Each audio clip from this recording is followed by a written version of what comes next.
Hey, this is Judah, and in this video I'm going to go over a step-by-step guide to go from an empty scene to a scene that you can actually use for previs on a virtual stage. Now when you first open up SceneForge, you will be greeted by this splash screen, where you can select a recent project, or open one or create a new one. And for this example, I'm going to walk you through the steps of creating a new project. So you can simply click Create Project, create a project name, and choose whether or not you want to import example content. For this example, we will. And you can click Create Project, which will allow you to specify where you want the new project folder to be generated. I'm just going to select my desktop, and once that's done, you can see it loading in the project and importing the models we include. And once that's done, you'll be in your SceneForge scene, which, depending on what version you're using, will either have the models in already, or will be an empty scene like you see here. In any case, we're going to go through the step-by-step process of bringing content in and using it for previs. So the main window in the center is your scene viewport, and that's how you actually interact with objects in your scene and move them around. To navigate around here, you can click and drag with the right mouse button, or 2 fingers on a trackpad. This orbits around the center point of the screen. You can use the middle mouse button to click and drag to pan around your scene. Or if you don't have a middle mouse button, while you're holding down the right mouse button, you can use WASD to do the same thing, and hold Shift if you want to do that faster. Additionally, with no buttons held down on the mouse, you can also use the arrow keys to do the same thing. Now on the left-hand side, we have a panel that allows you to specify the visuals of the scene. That includes color grading, the time of day, as well as other post-processing effects, or HDRI skybox and cloud settings that you can see by expanding these sections over here. To bring in objects into your scene, you can simply go to the library panel over here and see a whole section that goes over all the objects you either have imported or that's included with the app. You can import more models by clicking on the Import-Export window or menu here and choosing what type of content you want to import. You can even import directly from Sketchfab, which includes over 500,000 free 3D models directly within the app. You will need a valid Sketchfab account, so keep that in mind. Now once I have a model I'm happy with, in this case we're going to use this car here, which is imported as part of the example content package, you can simply click and drag it into your scene. In this case it's a little below the ground here, so we can just raise it up.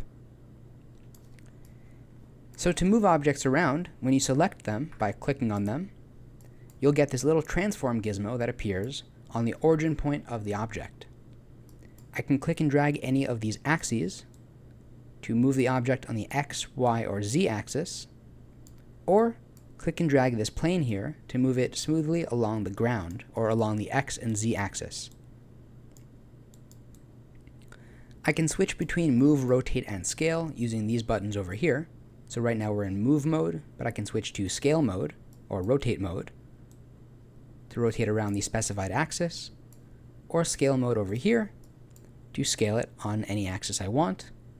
Or if I hold Shift, I can scale it on all 3 axes uniformly as I drag my mouse. There's also a universal gizmo that has all of these options in one place. You can also switch between the global and local space. So for example, this blue arrow is facing the world's forward direction, but if I switch it to local, now it's facing the object's forward direction. I'm going to go ahead and drag in another character here. This is an included object that is just a statically posed character.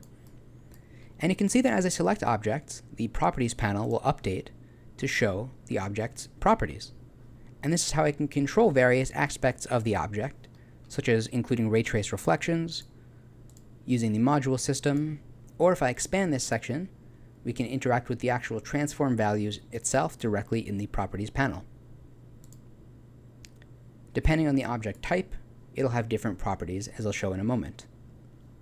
Right above that, if I expand the section here, you have a list of all objects in the scene, and you can click on them and toggle them on and off from this menu. Now let's start by adding in some lights. I can do that by going to the Lighting tab and dragging in a box light on a stand. And you can see here that the properties available for lights are very different from other objects. If I go to the Visuals tab and make it much darker in here, you can see if I adjust the light rotation, as well as the intensity, we now have light in our scene. You can choose the temperature, or specify a bulb preset, or even tint the light any color you see fit.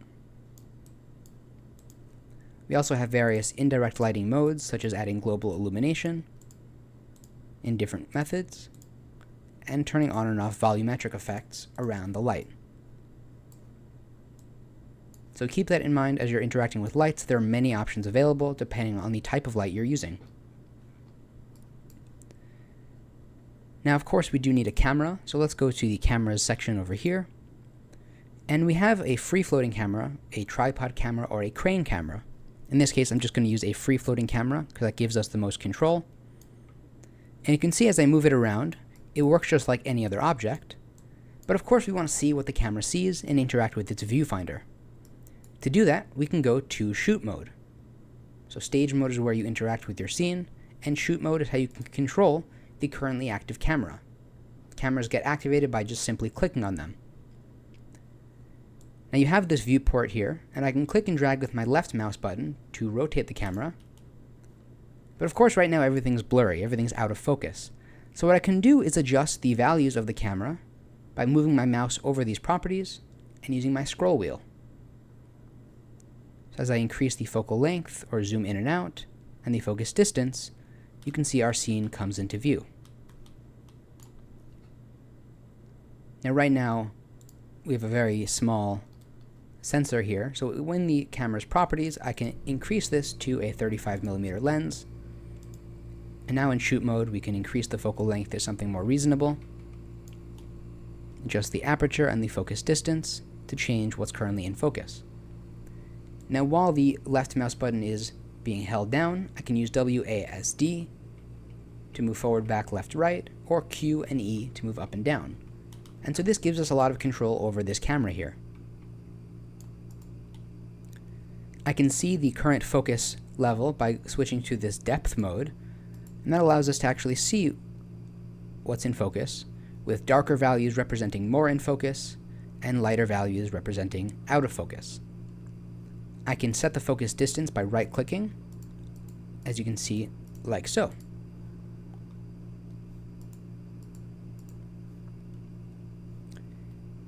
Now before we go ahead and take snapshots, we can actually add in an LED wall to have content behind the car very easily.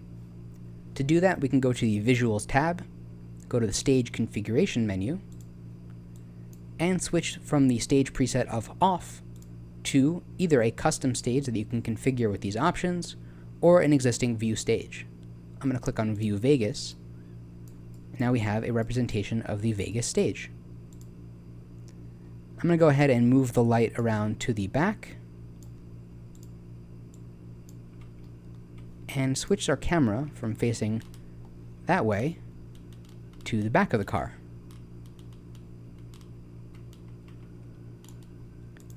Now the next step is actually getting content up on this wall to use. To do that, we can switch to the Content tab and change the media source from None to either a live NDI feed, a View AI connection, or in this case, a plate. And you can see immediately it loads in a driving plate that is included with our project. That's simply because I was using this project before. But what you're going to want to do is click on Select Media Plate. It'll open up the projects folder, and because we imported example content in the media folder, we have our driving plate, or a static image of a living room. I'm going to select the driving plate for now, and you can see it fills up the entire wall. I can switch between fitting the width of the wall or fitting the height of the wall, as well as adjusting the content offset so it's positioned where I want it. In this case, fit width actually looks pretty nice, and we can rotate our car here so it's in front of the road driving like so. I can also change the screen intensity, which is how much ambient light and reflections the screen actually gives off. And now if I open up the camera's viewfinder, which I can do using this little button over here, you can see exactly what the camera sees while adjusting its position in shoot mode, or in stage mode.